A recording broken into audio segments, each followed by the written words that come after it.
আপুনি বাৰু বৰপেটাৰ ওচৰে পাজৰে থাকে নেকি আৰু আইফোন 17 ল'ম বুলি ভাবি আছে নেকি তেতিয়াহলে এই ভিডিঅ'টো যে শেষলৈকে চাওক। হে গাইজ, আজি মই আহিছো বৰপেটা মুছলিমপট্টিত থকা RK মোবাইল ষ্ট'ৰ। এওঁলোকৰ আইফোনৰ ভেৰাইটিজ কালেকশ্যনবোৰ চালো আৰু ইয়াতে আপোনালোকে এণ্ড্ৰইডৰ বিভিন্ন ধৰণৰ ব্ৰেণ্ডৰ মোবাইল পাই যাব। আৰু এওঁলোকে দিৱালীৰ ধমাকা অফাৰ্ছ লৈ আহিছে, জানিবৰ বাবে ভিডিঅ'টো শেষলৈকে চাওক। আৰু আপোনালোকে যদি ক্ৰেডিট কাৰ্ডৰ জৰিয়তে পাৰচেজ কৰে তেতিয়াহলে আপ টু 12,000 লৈকে ডিসকাউন্ট পাই যাব। আৰু লগতে যদি পেপাৰ ফাইনেন্স কৰিব বিচাৰে তেতিয়াহলে বহুত কিটা অপচন পাই যাব একদম লো ডাউন পেমেন্টত। আৰু লগতে আপোনালোকৰ যদি পুৰণা মোবাইলটো ইউজ কৰি বৰ হৈ গৈছে তেতিয়াহলে ইয়াত এক্সচেঞ্জ অফাৰো আছে। আইফোন আৰু স্যামসাঙত আপোনালোকে 24 মান্থছৰ EMI ফেচিলিটি পাই যাব।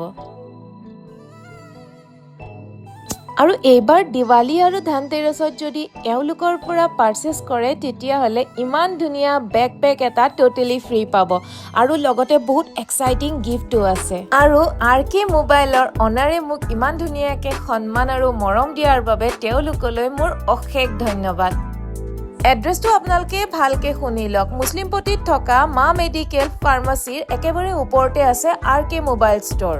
গতিকে এইবাৰ দিৱালী আৰু ধনতেৰছত RK মোবাইল ষ্ট'ৰৰ পৰা শ্বপিং কৰিবলৈ একদম নাপাহৰিব, লগতে এক্সাইটিং গিফ্টও লৈ যাব পাৰিব।